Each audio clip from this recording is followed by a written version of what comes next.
Donc, enregistrement.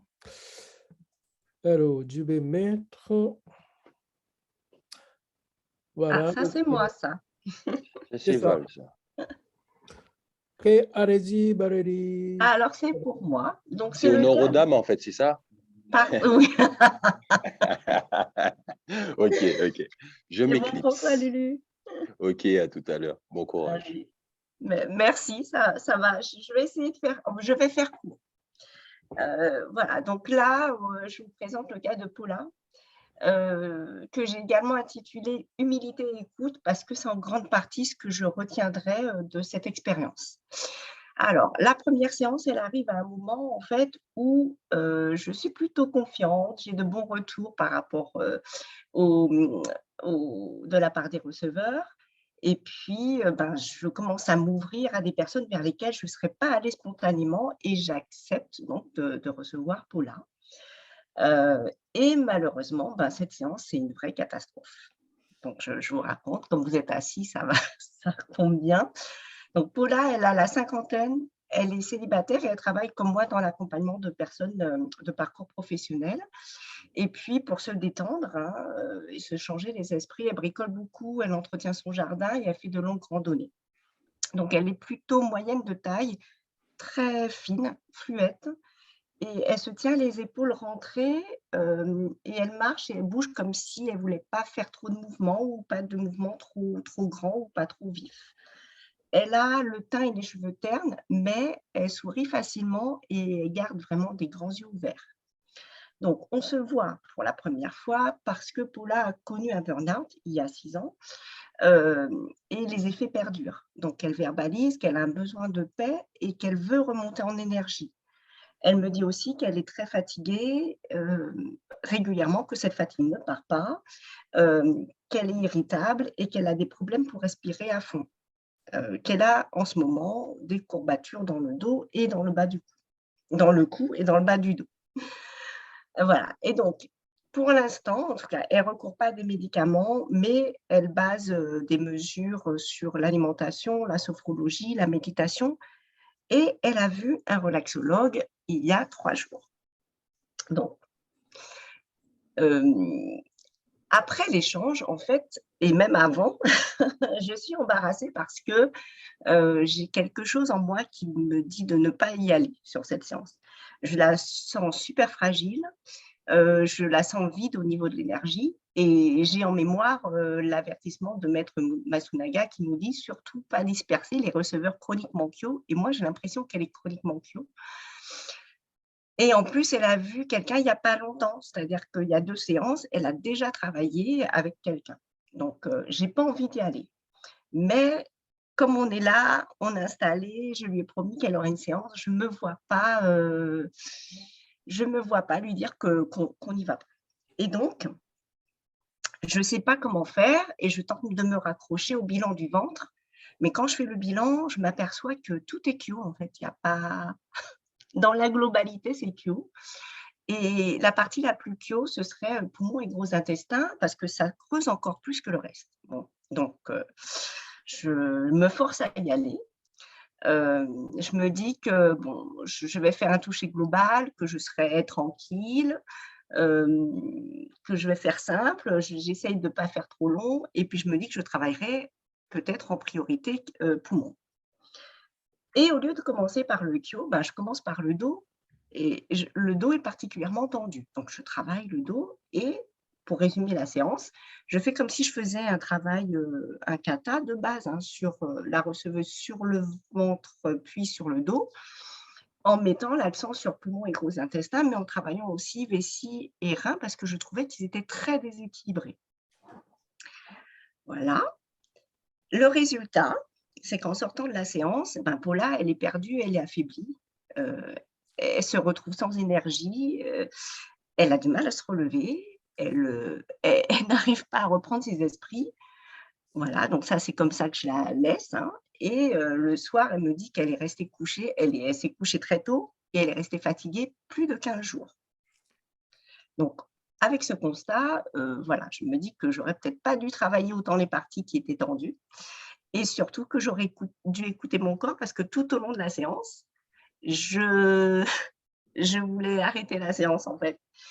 Et qu'au lieu de ça, j'écoutais ma tête qui me disait de continuer, d'aller jusqu'au bout, et j'ai écouté elle qui me disait: «Vas-y, c'est bien, ça me fait du bien» et cetera. Mais en fait, je l'ai abîmée plus qu'elle ne l'était déjà et je me sens responsable. Donc, en me replongeant, en fait, dans cette séance, je sens que je ne me suis pas assez écoutée, que je ne l'ai pas écoutée elle, et que, il me manque quelque chose dans ma pratique pour, pour me caler davantage à son besoin, sans pour autant arrêter une séance quand je vois que ça dérape. Donc ça, c'est pour la première séance. Et puis heureusement, j'ai eu la chance d'échanger avec Paula sur le sujet et on avait la même lecture de l'événement, c'est qu'on ne s'était pas écoutées toutes les 2 et qu'on aurait dû être plus transparentes l'une vis-à-vis de l'autre, et on en reste là. On est traumatisées toutes les 2. On ne pensait pas forcément qu'il y aurait une autre séance, et voilà. Mais un jour, elle a un choc émotionnel au travail et elle se tourne vers moi, en me demandant de l'aide. Bon, bah, je l'oriente vers des professionnels aguerris et elle me dit non, qu'elle veut pas y aller, elle me fait confiance, elle voudrait que ça soit moi. Pour m'expliquer sa situation, elle me dit qu'elle en a marre, elle est mentalement fatiguée, psychiquement aussi, qu'elle a une forte tension, qu'elle essaie de se débattre pour éviter la dépression, qu'elle a des problèmes d'insomnie et qu'il est arrivé quelque chose au travail où elle a eu un choc émotionnel et ça lui a fait comme un trou dans le cœur. Elle me dit: «Mon besoin immédiat, c'est de gagner en quiétude, c'est-à-dire d'être plus tranquille, plus tranquille, mais surtout de disperser la gêne qu'elle a du sternum». En fait, c'est une gêne qui va du diaphragme à la gorge, avec un petit pincement sur WC17. Bon, alors on y va. Je me dis que cette fois-ci, la séance va être beaucoup plus courte que la première et en échangeant, on convient de ne pas effectuer le bilan du ventre et de se concentrer sur le besoin qu'elle a exprimé. Voilà, donc j'opte pour la position sur le côté, heu, en yang puis en yin. Le but pour moi à ce moment-là, c'était d'être sûre de ne pas mettre trop de poids, en fait, dans mes pressions, heu, de lui procurer quand même une détente généralisée et de pouvoir, en touchant tout le corps, faire aussi un bilan, avec le toucher. Donc j'effectue un premier toucher qui est plutôt tranquille et global pour la détente générale et le bilan. Je porte une attention particulière sur cœur et maître-cœur que je travaille au niveau des bras et au niveau du corps, et je finis en travaillant la ligne centrale pour équilibrer les émotions. Voilà, donc au sortir de la séance, ben, Paula, elle est vidée. Elle me dit, «Je suis vidée comme si j'avais fait une longue marche», mais elle ressent encore de l'énergie, elle sent que son corps continue à travailler, et elle a un ressenti qui est plutôt positif par rapport à cette, séance, parce qu'elle me dit: «La séance, elle va me remettre en marche». Elle a ressenti du bien-être sur des parties qu'elle trouvait fragilisées au niveau de son corps, donc notamment son épaule, et à la fin de la séance, elle a fait l'expérience d'une, unité qu'elle n'avait pas connue auparavant, et elle se sent bien. Elle me dit: «J'ai jamais vécu ça, c'est super», et pourtant, elle se sent frigorifiée. Elle est frigorifiée, elle est super fatiguée. Donc ça, c'est son ressenti en sortant de la deuxième séance, et moi, je me dis: «Bon, OK, c'est moins pire que la première fois, ça va mieux, mais il manque quelque chose, en fait», et je me dis que je dois lâcher le mental pour pouvoir, coller à son besoin. Ça, c'était pour la deuxième séance. Vient la troisième séance. Entre-temps, elle me dit que la deuxième séance a été vraiment bénéfique pour elle parce qu'elle sent une sérénité, mais elle sent que cette sérénité, elle est fragile, et donc son besoin, c'est de pouvoir et conforter et la conforter et la généraliser, en fait. Avec un besoin particulier parce que le resserrement qu'elle ressentait au niveau du sternum perdure et qu'il se précise, il se précise. Donc, alors, quand j'entends ce qu'elle me dit, je me dis que la séance va être encore plus courte que la précédente. Ça, c'était la leçon de la séance précédente. Et puis, je me dis que je vais faire un bilan du ventre pour préciser ma stratégie, mais que de toute façon, je vais peut-être travailler en position assise pour pouvoir proposer l'ouverture et libérer la cage thoracique. avant de travailler la ligne centrale. Et je me vois aussi travailler les trajets lignes sur les bras pour pouvoir équilibrer les émotions et apaiser son esprit. Donc ça, c'est l'idée que je me fais au fur et à mesure qu'on échange pendant l'entretien. Mais quand je me connecte à son hara, pour faire le bilan, ben, subitement, elle suffoque, c'est comme si elle suffoquait. Elle tient sa poitrine, elle me dit que ça pince et ça serre au niveau de V7. Donc là, bizarrement, j'ai tout lâché. J'ai lâché les schémas que j'avais dans la tête et je me suis connectée en fait au hara et à VC17. En fait, j'ai fait quelques respirations et ben, il s'est passé des trucs bizarres parce qu'en en fait, j'avais l'impression de m'ouvrir beaucoup et d'écouter avec mes mains, mais aussi avec mes yeux, mes oreilles et avec l'intérieur de moi-même. Ça, je n'avais pas encore fait cette expérience-là jusqu'à maintenant. Et la séance a été particulière parce que je n'avais pas connu cette ouverture ni cette écoute qui ont été amplifiées. J'ai lâché les schémas habituels, c'est-à-dire que les katas, bah, c'était pas très suivi. Et je me suis vraiment concentrée sur Paula. Je me suis adaptée au fur et à mesure à ses réactions, en fait. Et j'ai utilisé des pressions que je n'avais pas utilisées forcément beaucoup jusque-là. Par exemple, je travaille beaucoup avec le pouce, les bouts des doigts. Et là, j'utilisais mes mains entières comme pour disperser, j'utilisais vraiment la paume et la main entière, y compris sur des parties un peu particulières comme les intercostaux, en fait. Et j'ai travaillé sur des endroits délicats, la gorge, le menton, et pour une fois, j'étais confiante. C'est-à-dire que généralement, quand j'aborde cette partie-là du corps, bah, je, je réfléchis, alors que là, je n'étais pas dans la réflexion, j'étais plutôt dans la concentration. Voilà, en somme. Du côté de Paula, ben, elle sort de la séance, elle n'a pas très froid, elle baille, elle se sent super bien. Elle me dit que c'est bon, là, elle voit que son corps continue à travailler, mais il travaille moins que la dernière fois. Elle se sent fatiguée, mais aussi apaisée, et elle est souriante et elle paraît vraiment sereine. Donc là, sur la troisième séance, je me dis, bon, la dose, elle est déjà un petit peu plus adaptée. Et en somme, ben, pour cette expérience,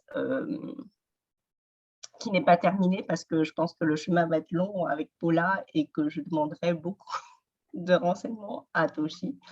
Ce qui me reste en tout cas de cette expérience, c'est qu'il faut pouvoir conserver l'humilité pendant les séances ou quand on propose les soins aux personnes, que là, j'ai pu développer une écoute que je n'avais pas précédemment et qui me semble multidimensionnelle, en fait, qui me semble plus large que celle que j'utilisais avant.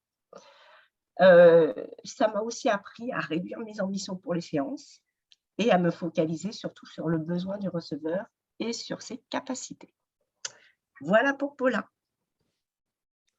Très bien.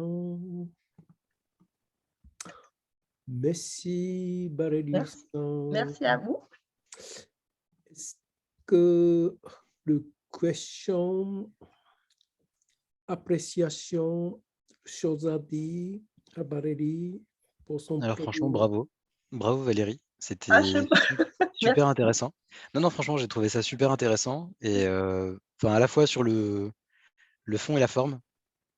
J'étais avec toi en fait. J'étais avec toi, j'étais dans ton histoire, je t'imaginais, je voyais le truc. J'avais vraiment envie de savoir la suite.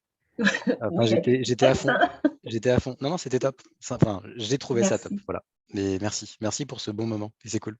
Et très content pour toi et que tu aies vécu tout ça. C'est vraiment très chouette. Merci, Aziz. Bah pareil, je crois qu'Aziz comment dire, a synthétisé en fait. Moi, j'étais dans l'histoire à fond. J'aurais voulu que l'histoire, elle s'arrête jamais en fait. Non, franchement, c'est une belle expérience et je pense que il s'est vraiment passé des choses et tu racontes super bien et Ah, ton étude de cas, je la trouve vraiment très chouette. Je pense que voilà, Paula, elle est au début d'un chemin et je pense que tu réussis à bien l'accompagner et voilà, peut-être que c'est le début de la clé et que grâce à toi, grâce au Chiatsu, elle va peut-être retrouver de la sérénité et j'espère. voilà, et Mm. un but et voilà, des envies et je trouve ça fabuleux. Franchement, bravo, bravo. Super étude de cas. Merci Valérie Merci. pour ton partage. Ouais, Merci. bravo, bravo. Franchement, c'était incroyable. Et tu racontes, comme dit Marie-Claire et Aziz l'ont dit, tu racontes super bien. Au début, on se dit, ouais, elle nous met un suspense, là, qu'est-ce que ça va donner? Mais moi, j'ai vécu le suspense aussi. Hein. Et franchement, c'est dingue, quoi. On dit, on lit catastrophe, on se dit, mais qu'est-ce que ça va être? Et tout le long, non, c'est vraiment... Et puis de voir toute l'évolution, après, c'est pas étonnant venant de toi, ça peut que être magique. Donc, franchement, Oh bravo. là là. Bravo, bravo. Merci bien. Ok. Alors, Martin et Sandra, vous lèvez le main, c'est ça? Oui, enfin, je veux bien y aller, mais sinon, ça peut être Sandra Et aussi. allez-y, Martine. Vas-y, Martine. En fait, merci beaucoup. Comme les autres, j'ai trouvé ça très intéressant. Du coup, je me demandais si, parce que tu dis, bon, ma première séance, ça, c'était pas la bonne approche, etc. Mais qu'est-ce que tu ferais aujourd'hui si tu te trouvais face à quelqu'un où il y aurait les mêmes difficultés? Parce que moi, en fait, j'ai un peu l'impression que ce qui s'est passé la première fois, ça tient au fait que ta receveuse, elle s'est un peu construite une carapace là dans le dos qui l'a fait tenir. Et le fait que la séance, enfin que après ça se passe mal pour elle, enfin moi je l'interpréterais comme ça. Après, je sais pas ce que toi t'en penses, mais moi j'aurais le sentiment qu'elle a construit un truc pour tenir et que finalement tu la mets un peu en phase avec la réalité de son corps et de ce qu'elle vit et que là ça s'écroule, mais ça veut dire que ta première séance elle n'est pas, c'est-à-dire je comprends quand tu dis voilà, il y avait quelque chose en moi qui me disait de pas y aller, etc. Mais moi j'ai quand même le sentiment que c'est ça, cette première séance elle a quand même été le déclencheur du fait que cette dame revienne quand même te voir et que enfin voilà, moi j'interroge en fait l'idée qu'elle serait ratée. Alors, je l'ai trouvée ratée sur le coup parce qu'elle est sortie dans un état dans lequel j'aurais pas aimé qu'elle sorte. Et que tu te dis que si c'était une séance avec un receveur, si je ne l'avais pas connue, parce que là, elle fait partie de mon cercle, tu vois, donc on s'est revus par la suite. Mais imagine que ça soit une patiente, un receveur, un client qui vienne te voir et qui sort dans cet état-là. Tu vois, tu le perds quelque part. Mais là, c'est pas vrai parce que Forcément. elle est revenue te voir. Ouais. Et justement, c'est aussi l'idée de te dire que le shiatsu, c'est ça aussi que ça va aller chercher. Elle a eu confiance en toi et quelque part, elle s'est autorisée à aller chercher ça. Oui, Elle aura mais peut-être pas fait quelqu'un d'autre. pourquoi elle a confiance? Parce qu'elle me connaît à côté. Tu vois ce que je veux te dire? Ça peut être une personne que tu connais pas et avec qui tu vas dégager une confiance et à la fois une neutralité. Elle va tout de suite se sentir à l'aise et elle va se laisser porter en fait. Moi, je suis pas d'accord qu'elle est revenue parce qu'elle te connaît par ailleurs, parce qu'elle aurait pu te demander de discuter ou je sais pas quoi. Ce qu'elle est venue chercher, c'est ton shiatsu quand même. Ouais, je suis d'accord avec ce que dit Martine. Ouais, Valérie, peu importe le pourquoi, le fait est qu'elle revienne. C'est le principal, l'élément principal comme information. Mais c'est parce qu'elle avait, elle a reçu un choc, quoi. Donc elle s'est dit, tu sais, elle aurait pu voir d'autres gens. Donc, mais non, elle revient vers toi. Bon, en tout cas, j'ai pas aimé la suite de la première séance. Je pense que c'est déstabilisant et ça évidemment, c'est difficile, mais en même temps, moi, vraiment, je ne suis pas forcément d'accord sur le fait que tu n'as pas fait ce qu'il aurait fallu faire, quoi. Enfin, c'est-à-dire, peut-être que tu aurais dû peut-être plus écouter, puisque toi, tu dis que tu sentais qu'il y avait quelque chose qui… Oui, j'aurais dû faire plus court. Tu vois, j'aurais dû peut-être moins insister quand j'étais surprise en disant « Ah, c'est tendu quand même par rapport au ventre où il y avait rien. » Tu vois, je Oui, me sans suis dit, doute que mais tu c'est as été un peu bien. fort, Oui, mais le fait qu'elle sorte complètement, voilà, c'est ça. défoncée, C'était pas c'est adapté. aussi, je pense que c'est aussi quelque chose, c'est la manière dont ce que tu lui as fait l'a affecté. Mais moi, je pense vraiment que ça l'a remise en phase avec un état d'elle-même qu'elle arrive à esquiver à force de tension dans le dos, quoi. Mais dans quoi elle est aussi enfermée, si tu veux. Donc, Oui, et moi, je le lirais comme quelque chose quand même de libérateur en réalité. ben, si on arrive à faire le chemin jusqu'au bout, parce que là, on fait des petits morceaux à chaque fois, à chaque fois, pour qu'elle fatigue pas trop pendant la séance, en fait.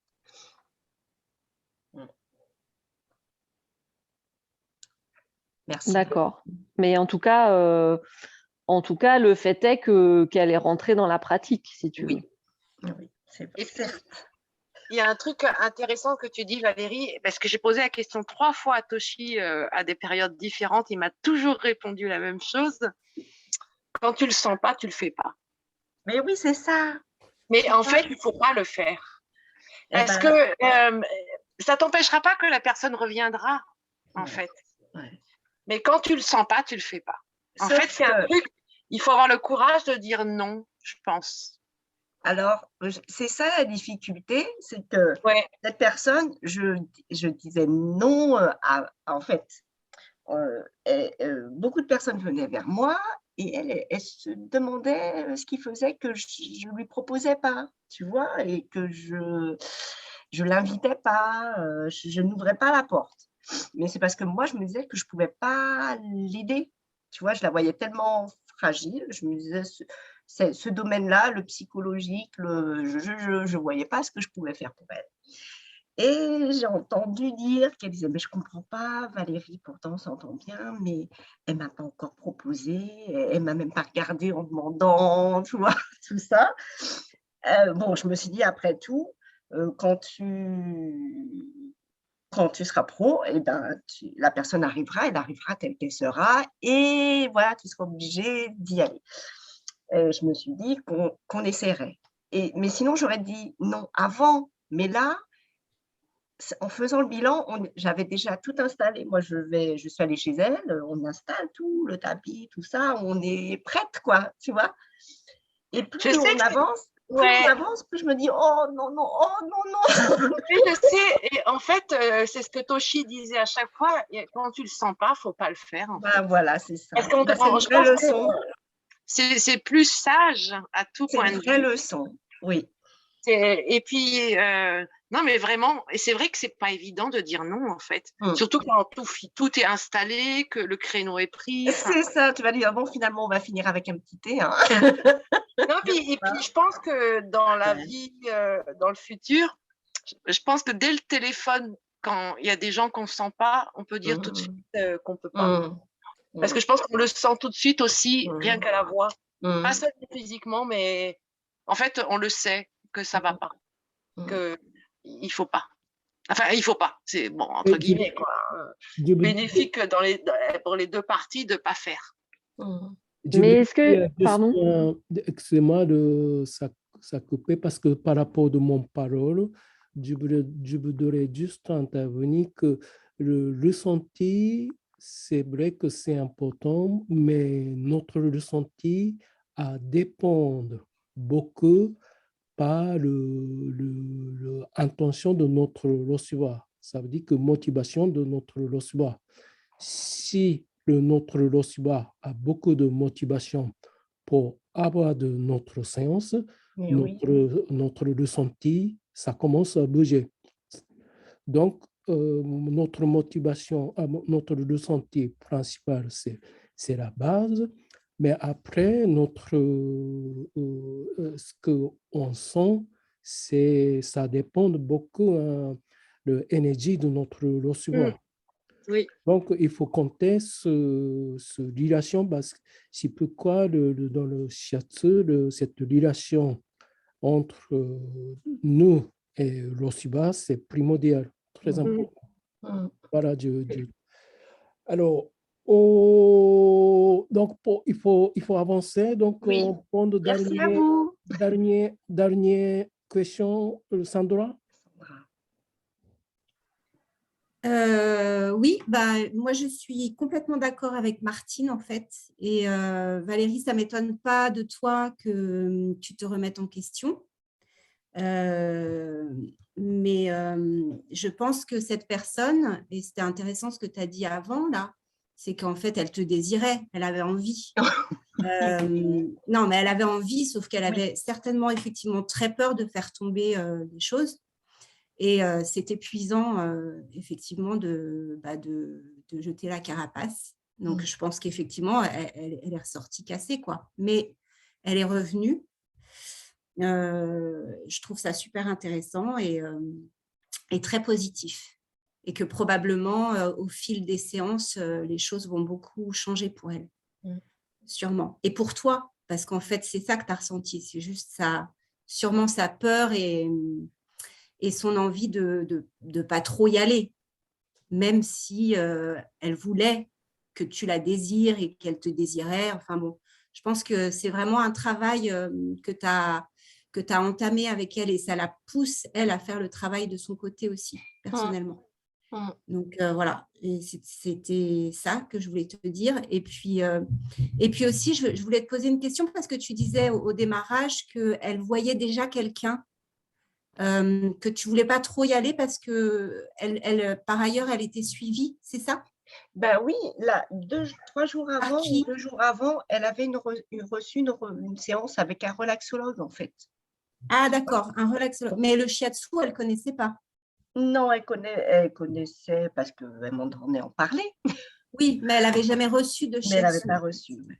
Bah ouais, ça se coud. Hein. Non, mais c'est quoi ce truc relaxologue, là? Le shiatsu, c'est beaucoup mieux, ça n'a rien à voir. En fait, ce monsieur, le relaxologue, il utilise aussi des massages et des pressions. Et ce monsieur, il a fait, je le connais puisque je l'ai pratiqué. Il utilise vraiment son instinct aussi pour le massage.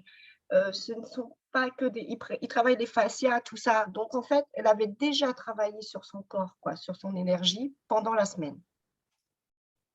Tu vois ce que je veux dire? Et son corps, elle est super sensible, cette personne. Et je me disais que même moi, quand je vais le voir, la semaine passe, mais ton corps, il continue à travailler. Et là, je me dis, mince, il a déjà travaillé sur des problématiques qu'elle lui a indiquées. Je ne veux pas travailler sur les mêmes problématiques. Tu vois ce que je veux te dire? Je me disais qu'il avait déjà eu un travail et que le corps, il était encore dans ce soin-là, quoi, tu vois. Ouais. Elle l'a revu, le relaxologue, ou elle ne te voit plus que toi? Alors, bizarrement, plus je lui dis, mais va voir un tel. Elle dit, mais non, mais je veux bien travailler avec toi. Bah voilà. Tu vois, c'est la relation, en fait, qui je pense, particulière. Hein. Ouais. Et une autre question, à la deuxième séance, tu as choisi la position sur le côté. Oui. J'ai pas compris pourquoi. Alors, j'ai choisi parce que je me disais que déjà, je mettrais moins de poids sur elle, pendant les pressions.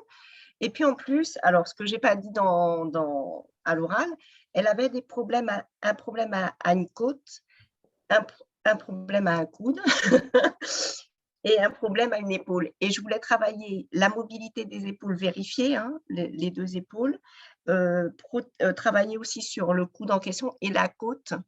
Donc, la partie sur le côté, c'était mieux pour moi. Et en même temps, je voulais pouvoir toucher de façon globale tout le corps. D'accord, merci. Bien, merci. Merci tout le monde. Alors, moi, je trouve que, comme tout le monde, c'est très bien écrit, et bien dirigé, et bien présenté. Je ne sais pas que tu as travaillé avec quelqu'un ou pas. Si j'ai travaillé avec quelqu'un, pour faire quoi? Pour la lecture? Non, lecture. Oui, relecture. Il y a Stéphanie qui m'a relu. Il faut mettre La fiche dans l'homme. de relecture, oui, j'ai Oui. pas eu le temps. Oui. Oui, ok, fiche. Donc c'est bien présenté, bien écrit, surtout, comme tout le monde a dit, on sent vraiment ce que toi, tu as ressenti. Donc, c'est vraiment appréciable par rapport à ça. Et puis, précision de l'écriture, tout est processus d'étude de cas est là, bien, comme on dit, harmonisé, ni trop long, ni trop court, facile à lire. Donc, bravo, bien continuer. Ça, c'est ton premier étude de cas. Donc, bien continuer avec ce façon-là. D'accord. Merci, Toshi. Très bien. Merci à vous. Alors, deuxième exposé, Luciane. Présent. Très bien. Donc, je monte Je ton réfléchis. étude de cas. Et allez-y, à toi. Si je mets ma tête de fatigué. OK. Alors, je vais vous présenter l'étude de cas de Nathalie V, qui fait partie, elle est voilà, dans mon sac de connaissances. Donc, Nathalie a une soixantaine d'années, précisément 67 ans. Elle est mariée, retraitée, et puis elle exerçait à l'époque un métier plutôt dynamique où elle se déplaçait énormément. C'est une femme qui aime passer du temps en famille et elle s'intéresse énormément à la médecine traditionnelle chinoise et elle pratique le Qigong. Donc, c'est quelqu'un qui bouge pas mal. Donc, au niveau de ses antécédents, c'est une asthmatique connue et traitée. C'est quelque chose qui l'a énormément embêté dans son enfance, parce que c'est une femme qui aime faire les choses, qui aime faire du sport. Donc, le fait d'avoir cet asthme, en fait, ça l'a énormément bloqué dans ce qu'elle voulait faire dans sa vie. À la vingtaine, elle a fait une chute, en fait, ce qui lui a provoqué un trauma au niveau du rachis, que je vais développer un petit peu plus loin. Donc, quand elle vient à la séance numéro 1, c'est par pure curiosité. Elle ne connaît pas le shiatsu, elle connaît la MTC, donc la médecine traditionnelle chinoise, la médecine orientale.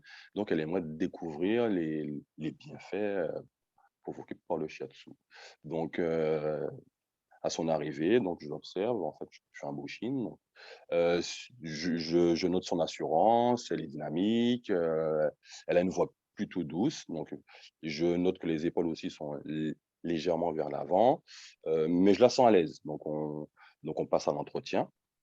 Donc elle me parle de son asthme, qu'elle me dit, voilà, c'est contraignant et c'est quelque chose qui revient souvent après les chocs émotionnels. Et elle a suggéré ça petit à petit avec par la gymnastique respiratoire. Je trouve ça intéressant. Et puis, elle me parle de son trauma et elle me dit, voilà, cette fameuse chute qu'elle a fait à la vingtaine, elle s'est réceptionnée sur les fesses et puis ça a provoqué un pincement des lombaires L3, L4. Et puis, ce pincement n'a pas forcément été traité médicalement et cela a provoqué des douleurs dans le bas du dos et cette douleur-là s'est répandue après dans la jambe. Et c'est devenu tellement insupportable au niveau douleur qu'elle a dû faire appel à un acupuncteur et c'est la médecine orientale qui l'a aidé à apaiser ses douleurs, donc à se sentir mieux dans son corps. Donc, à l'issue de cet entretien, donc je fais un bilan par le toucher. Donc, je constate que la zone du hara est plutôt jitsu, le poumon est kyo, et toute la zone dans le haut du corps, donc le dos est tendu, et le bas du dos est plutôt kyo, et la zone de vessie à l'arrière des jambes est kyo. Donc, je décide de travailler avec elle, en partant sur une stratégie en travaillant en position sur le dos, partir sur un travail sur le poumon ou aux intestins, pratiquer une ouverture thoracique pour lui permettre d'avoir un peu plus d'aisance respiratoire, Donc, je travaille sur les pressions sous les côtes au niveau du diaphragme pour assouplir le diaphragme. Et puis, je passe à des mobilisations du bassin pour permettre à l'énergie de mieux circuler dans la partie du haut du corps et du bas. Donc, je propose à Nathalie ensuite de travailler en position sur le ventre. Donc, je pars sur un shiatsu complet sur mes méridiens du vessie.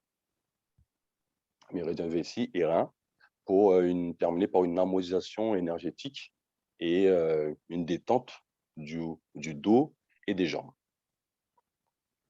Donc, à l'issue de la séance, de la première séance, donc Nathalie revient à elle doucement. Je sens qu'elle est apaisée et elle me dit que les pressions étaient agréables mais qu'il y a quelque chose qui l'a interpellée. À un moment donné, en travaillant en position sur le dos, je lui ai tiré les bras et elle s'est crispée. Donc, elle me dit, je suis surpris parce qu'en fait, je me suis crispé quand tu as fait les extensions des bras, les étirements et les mobilisations. Je lui ai dit, oui, j'ai vu, c'est pour ça que je n'ai pas insisté. Donc, j'ai fait une petite mobilisation quand j'ai ressenti ta crispation, donc j'ai laissé. Donc, elle, ça l'a étonnée. Donc, moi, dans mon ressenti, je constatais que dès son arrivée, qu'elle était dans le contrôle.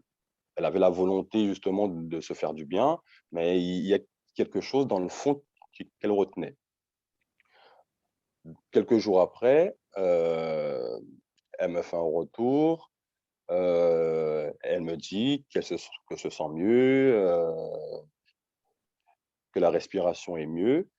Et moi, dans ma stratégie, je décide de poursuivre le travail sur le poumon gros intestin parce que je sens en fond, et ça c'est un ressenti de moi, qu'il y a un petit peu de tristesse chez Nathalie, qu'elle intériorise, qu'elle a du mal à exprimer. Donc, pour la prochaine séance, je prévois de travailler sur la partie émotionnelle, donc poumon gros intestin, cœur intestin grêle et maître-cœur. Donc, à son arrivée, à la deuxième séance, et donc elle me dit, j'ai eu mal au dos pendant 2-3 jours après la séance, et après j'ai eu cette sensation de me redresser. Ah, je dis, tiens, c'est intéressant que tu me fasses ce retour, donc je le note, et elle me dit, autre chose s'est présentée. Je suis parti faire une escapade en famille pour me détendre, et il y a un point au milieu de mon dos qui me fait mal. Et c'est sensible au toucher, donc je regarde et je me rends compte que cette zone douloureuse se situe dans la zone C7D1. Et il y a un nœud dans la partie intérieure de l'omoplate droit. Donc, et elle me dit, cette douleur s'accentue dans la marche. Donc, j'étais au bord de la mer, voilà, pour me faire du bien, et à chaque pas, en fait, cette douleur apparaît et ça me gêne beaucoup. Donc, je dis, voilà, donc aujourd'hui, on va travailler là-dessus. Et j'étais persuadé que c'était lié, en fait, à l'émotionnel. Donc, je fais un bilan du ventre, je fais un bilan énergétique du hara, et je constate que le ventre, en fait, est séparé énergétiquement en deux.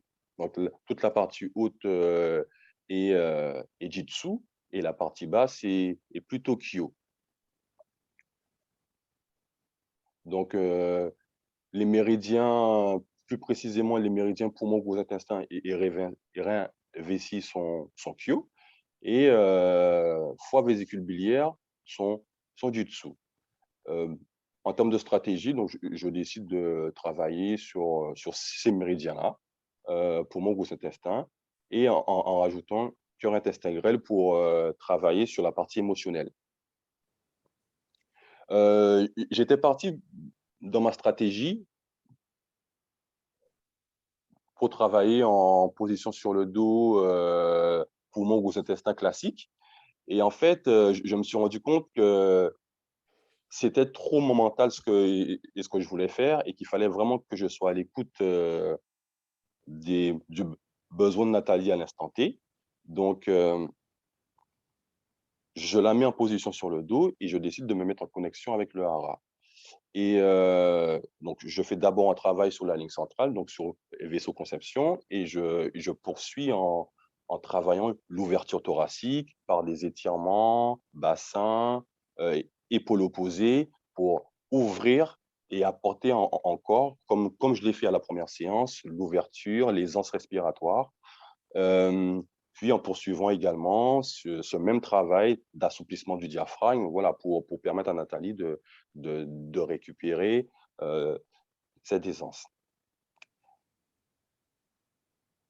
Ensuite, je me reconnecte au hara et puis je pose ma main sur un poumon.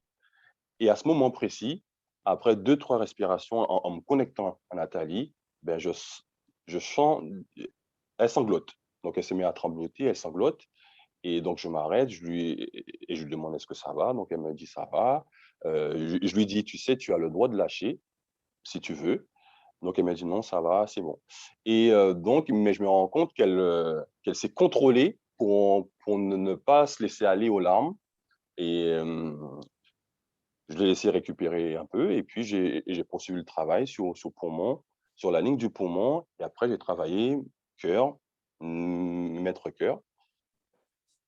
Puis, j'ai décidé de mettre Nathalie en position sur le côté et côté yang pour travailler la mobilisation de l'épaule, l'ouverture de l'épaule et faire un travail plus précis autour de l'omoplate justement pour traiter cette douleur et ce nœud en fait qui l'embête dans ses déplacements et dans ses mouvements. En poursuivant ensuite ce travail de pression sur les méridiens foie, vésicule biliaire, sur les jambes. En observation post-séance numéro 2, Nathalie m'exprime, après cette séance, qu'elle a été gênée de se laisser aller aux larmes parce que je suis un homme. Donc voilà, j'ai très bien compris sa pudeur, donc on ne se connaît pas beaucoup. Donc elle m'a dit, voilà, je n'ai pas pu me laisser aller aux larmes parce que voilà, je n'ai pas été à l'aise avec toi. Je dis, bon, là, il n'y a pas de souci. Mais elle a aimé, elle a beaucoup apprécié la position sur le côté, qui était très agréable pour elle, beaucoup plus que la position sur le dos. Donc moi, en tant que donneur, je constate que malgré le bien-être physique procuré par le shiatsu, la détente et le soulagement au niveau douleur, Nathalie a encore du mal à lâcher prise au niveau émotionnel. Mais ce que je note, le côté positif, c'est qu'elle a beaucoup bâillé, ce qui traduit lors de la séance un certain relâchement des tensions. Et à l'issue de cette séance, je me dis, j'espère qu'à la séance numéro 3, en fait, voilà, il y aura beaucoup plus elle sera beaucoup plus rassurée et pour vraiment se laisser aller et libérer en fait toute cette tension que moi je sens pendant la pratique qui est en elle profondément. Donc, elle me fait un retour sur la séance précédente. Elle me dit qu'elle a été bénéfique et ça lui a permis d'améliorer sa capacité respiratoire d'une part et les nœuds qu'elle avait dans le dos qui l'empêchaient voilà, de faire ses mouvements avec aisance, de se déplacer en fait, ont disparu peu à peu. Donc, en cette troisième séance a été très particulière parce que le Moshin a duré plus longtemps. Je ressentais qu'elle avait besoin de parler, donc elle s'est exprimée longuement. Donc, elle m'apprend qu'elle vient de perdre un ami très cher. Donc, un événement qui l'a énormément attristé, choqué émotionnellement, que ça lui a déclenché des crises d'asthme et qu'au niveau ventilatoire, en fait, ça ne va pas mieux. Et qu'elle est aussi inquiète parce que sa fille doit se faire opérer en début d'année, donc on était au mois de décembre. en début d'année, c'est-à-dire en janvier, du cerveau, et que c'est une opération très délicate. Donc, tout ça, ça la travaille. Donc, je remarque lors du bilan énergétique que la situation énergétique du ventre a changé par rapport aux 2 séances précédentes. Je remarque que Rein-Vessie, qui était plutôt Kyo, sont équilibrés, donc sont plus ou moins Jitsu. Et par contre, les méridiens poumons gros intestins sont toujours aussi Kyo. Donc, je décide en termes de stratégie de travailler en PSD, en position sur le dos, donc de travailler sur la ligne centrale, donc la partie thoracique en vaisseau conception, pour soulager émotionnellement Nathalie, en poursuivant sur le travail sur poumons gros intestins, et en démarrant le travail sur les points précis du méridien du poumon. Les émotions émergent peu à peu, et Nathalie se met à pleurer. Donc, je sens qu'elle est bouleversée, les larmes arrivent, elle n'arrive pas cette fois-ci à se contrôler. Donc, je lui tends un mouchoir, je mets une main compatissante sur son épaule et je lui demande, voilà, de prendre son temps, de laisser sortir, parce que voilà, son corps avait besoin de libérer toutes ces émotions qui étaient concentrées à l'intérieur du corps, et qu'elle avait vécu beaucoup de choses qui l'ont secoué ces derniers temps. Voilà. Et donc, il était important de prendre le temps de laisser émerger les choses. Et quand elle s'est sentie prête, donc on a repris la séance. Donc, j'ai poursuivi en travaillant poumons, gros intestins, cœur, mais maître cœur également.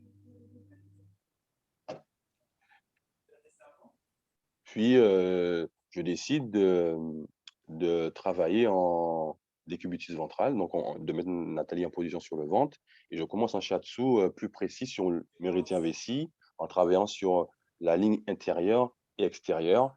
Et à ce moment-là, ce qui s'est passé, c'est que Nathalie se met à tousser. Donc, je m'arrête, je me dis, tiens, il se passe un truc, est-ce que c'est parce qu'elle est sous le ventre que c'est dérangeant pour elle? Elle me dit que non, c'est quand j'ai commencé le travail sous le poumon, elle a senti quelque chose émerger tout doucement. Et puis, c'est là, vraiment sur les points précis de vessie, que la toux s'est déclarée. Donc, je fais un premier passage, elle tousse, c'est de plus en plus fort, je m'arrête. Elle me demande de continuer, et au bout du 3e passage, la toux s'arrête.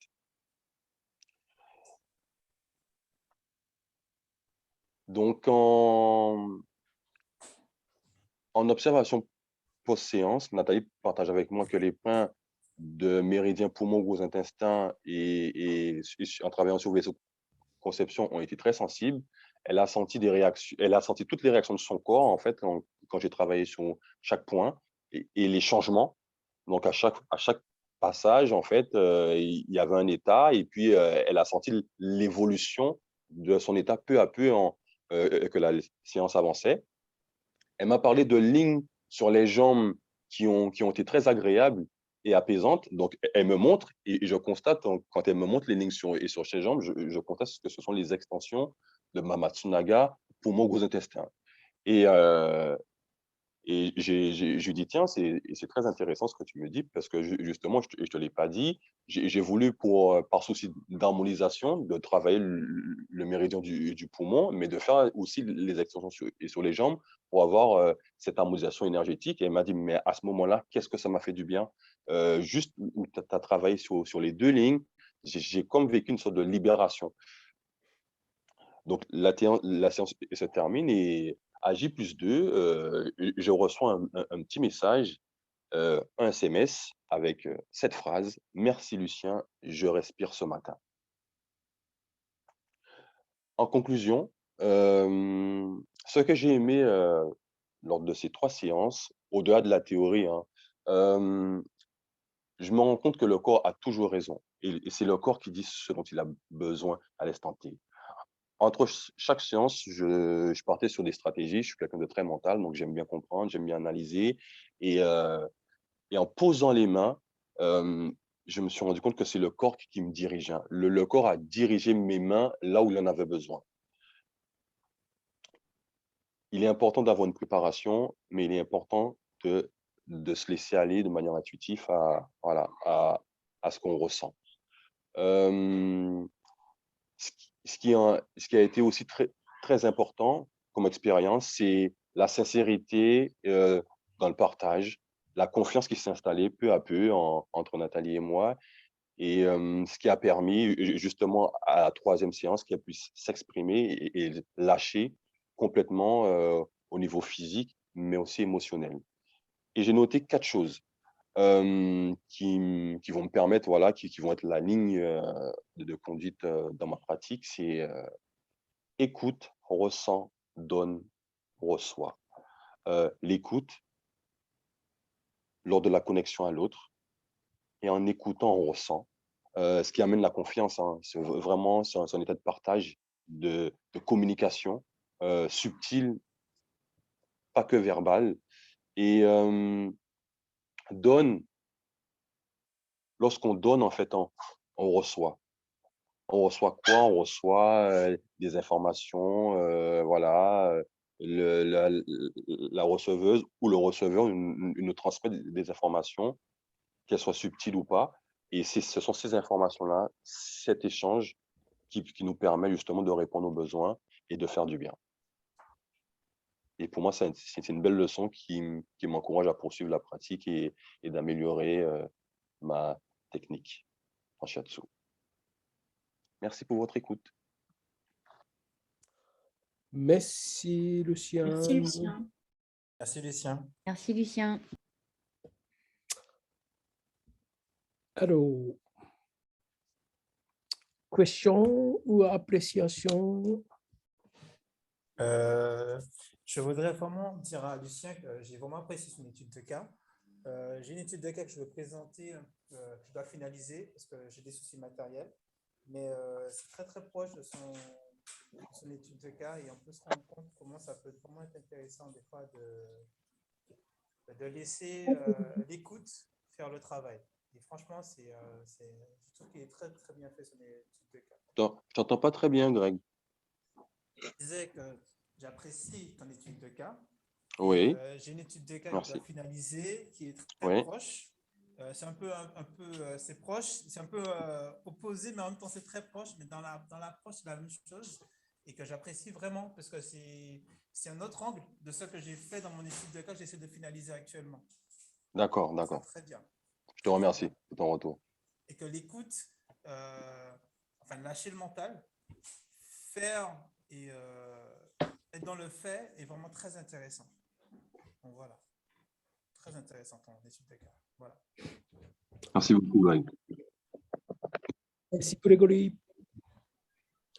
D'autres passants? Moi aussi, j'ai trouvé ça vraiment. Ah, pardon. Non, je t'en prie. Ouais, j'ai trouvé ça vraiment passionnant. Enfin, je trouve que il y a un côté chez toi d'une très grande humanité et ça ressortait totalement de la manière dont tu exposais les choses et de ce que tu racontais. Et voilà, je trouvais que c'était une très belle étude de cas. On essaye en fait, c'est des examens blancs, en fait. C'est pour ça qu'on se félicite. En fait, on s'imagine devant un jury, on s'en fout du receveur. C'est ça que je comprends là. En fait, on va pas chercher.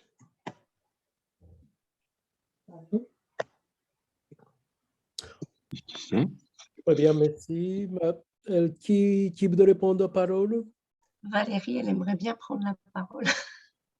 Valérie. Je ne savais pas comment lever la main, j'ai eu le même problème que Marie-Claire. Alors, j'ai aimé de toute façon l'approche et ce que je trouve intéressant et qu'on retrouve dans chaque étude de cas, c'est quelque part l'importance de la relation et qui se tisse au fur et à mesure qu'on donne, au fur et à mesure des séances. C'est une drôle de relation en fait qui se tisse là où la personne elle va donner quelque chose qui est de l'ordre de l'intime, quelque chose qui est caché, qu'elle essaie de contenir, mais qui sort à un moment. Tu parles de libération, parfois il parle de délivrance. Je pense que c'est ça aussi, c'est l'écoute permet à ce qui est caché de se révéler et de se révéler d'une façon naturelle, même s'ils essayent de contenir. Et moi, la relation que tu as eue avec Nathalie, je trouve que c'était intéressant parce que tu es restée à distance et tu l'as laissé venir. Tout en travaillant, tu es resté à distance, mais tu as travaillé quand même et tu l'as laissé venir. Et c'est ce que… Alors, il y a beaucoup de choses bien dans cette étude de cas, mais moi, c'est ce que je relèverais aujourd'hui. Je te remercie. C'est vrai que je n'ai pas voulu la brusquer, en fait. Dès le départ, parce que je suis quelqu'un d'assez intuitif, dès le départ, quand elle est arrivée, j'ai senti à l'aise, mais en même temps, j'ai tout de suite ressenti le cœur qui souffre, en fait. Mais je me dis, en fait, il ne faut pas laisser aller. Laisser aller et petit à petit, en fait, ça va venir. C'est l'oignon, en fait. Hein. Voilà, je pense qu'on a expérimenté ça depuis qu'on pratique depuis ces 3 ans là. C'est par couche. Le travail en profondeur, en fait, ne peut se faire que par couche. Et dans les pressions, mais ça fonctionne aussi sur le receveur. C'est petit à petit voilà, que les choses viennent et que les choses émergent. Et pour que ça se fasse, il faut être dans l'écoute du corps, mais aussi dans l'écoute de l'être humain. Et c'est ce que j'ai appris. Voilà, en toute humilité. Merci Valérie. Merci à toi. Merci. Alors, Jat et Marie-Claire, vous voulez le main? Oui, Vas-y, Jeanne. Ok, bon, moi, de toute façon, c'était rapide aussi. Tout le monde a donné un petit peu son ressenti. Et c'était juste pour te dire que, en fait, on ressent, on a l'impression d'être à l'intérieur de toi quand t'exprimes, quand tu parles. Il y a une approche hyper philosophique et c'est hyper agréable. Et surtout, on sent que tu es dans une écoute. Tu parles de l'écoute, mais dans les détails, quand tu racontes, tu fais attention à chaque détail. Tu parles des bâillements, tu parles, enfin, toutes ces micros, c'est voilà, tous les petits détails. Et c'est hyper passionnant. Et après, enfin, plus qu'après, c'est passionnant. Donc, franchement, c'est top. Et ouais, c'est ce côté très dans l'empathie. Et tu vois, quand tu as parlé du fait qu'elle voulait pleurer, qu'elle n'a pas osé, mais que tu l'as mise en confiance, enfin, toutes ces choses qui sont de l'ordre de ce que tout le monde a dit, de la confiance et de la qualité d'être, en fait. Et le fait que, voilà, c'est la qualité d'être. Tu es là pour la personne. Ça, c'est vraiment dingue. Donc, bravo. Merci. Merci, Jat. Et Marie-Claire?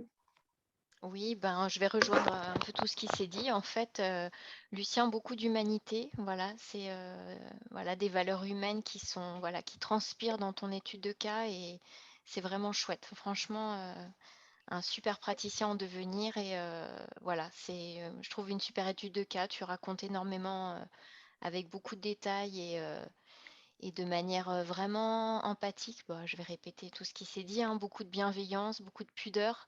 Et voilà, ça transparaît et c'est juste magnifique. Donc, merci beaucoup pour ton partage. Merci Marie-Claire pour ton commentaire. Merci beaucoup. Merci Marie-Claire. Alors, donc moi aussi, je partage la même idée avec tout le monde. C'est très humain. D'après ton écriture, tu es proche de l'Ossuba, on sent vraiment beaucoup de ce que tu as constaté, beaucoup d'écoute et beaucoup de sensibilité de la part de l'énergie de notre l'Ossuba. Ça, c'est vraiment l'esprit de notre shiatsu. Un peu comme ton séance que j'ai reçue à la dernière fois, l'atelier pratique. Tu as beaucoup d'écoute et tu adaptes de ton pratique. Donc, c'est un peu vraiment l'attitude de base de ce que nous, on voudrait partager comme notre valeur. Donc, on sent ce bara dans ton écriture. Alors, petit détail de peut-être il vaut mieux de mettre, par exemple, le nombre de pages. Il n'y a pas de page D'accord. nommée. Et D'accord. puis, il me semble que c'est un peu trop espacé. C'était 7 ou 8 pages, je pense. 8 pages, oui, c'est ça. 8 pages, déjà, votre étude de cas a maintenant tendance de plus en plus long, ça je comprends très bien, mais si toutes les études de cas deviennent 7 ou 8 pages, ça va être en 80 pages. Oui, je comprends. Donc, c'est un peu trop. D'accord. Parce que le jury doit lire. À lire. Donc, il faut respecter la quantité de travail qu'il faut faire. Donc, plus court et plus synthétique toujours, Oui. mais sans perdre de qualité. D'accord. Donc, un petit peu plus court et Synthétique. au niveau de mise en page, on peut faire quelque chose dans ton cas. D'accord. Ok. Donc, ce n'est pas quelque chose d'essentiel. Essentiel est déjà là, très bonne qualité. Mais de mise en page, on peut toujours améliorer à travailler. Et par contre, je n'ai pas vu le lecture mutuelle. Alors, la lecture, c'est Valérie qui m'a relu et qui m'a corrigé. Donc, il faut que je vous envoie la fiche de lecture. Oui. Voilà. Et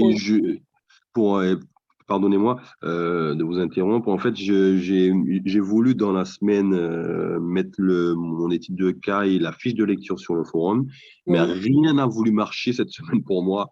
Donc du coup, c'est pour ça que j'ai décidé de vous l'envoyer par mail, parce que j'ai essayé à plusieurs reprises de me connecter au forum et j'ai pas réussi. Donc, c'est mon ultime solution a été de vous l'envoyer par mail. Et voilà, c'est une semaine un peu chaotique, mais voilà. Très bien. Je prends bonne note. Très bien. Des commentaires. Très bien. Donc, on garde toujours ce principe, une première étude de cas à exposer et bien sûr l'étude de cas et avec un lecture mutuelle déposée à forum. Donc, ça, c'est le principe. Et deuxième principe, après cette première étude de cas exposée, entre guillemets, école, où notre camarade vous donne une sorte d'accord pour lancer et continuer votre étude de cas jusqu'à 10e. Donc, on ne contrôle pas, sauf cette première étude de cas, que vous allez avoir un d'accord avec l'école, moi et puis votre camarade. Donc, ça veut dire qu'il faut passer cette première étude de cas à bien certain niveau. Et puis, vous essayez de continuer à garder ce niveau. C'est ça l'esprit de ce que nous on est en train de faire pendant un an, pendant ce qu'on est en train de faire. Alors, donc, très bien, bravo Luciane, continuez à travailler. Alors, Jumalette,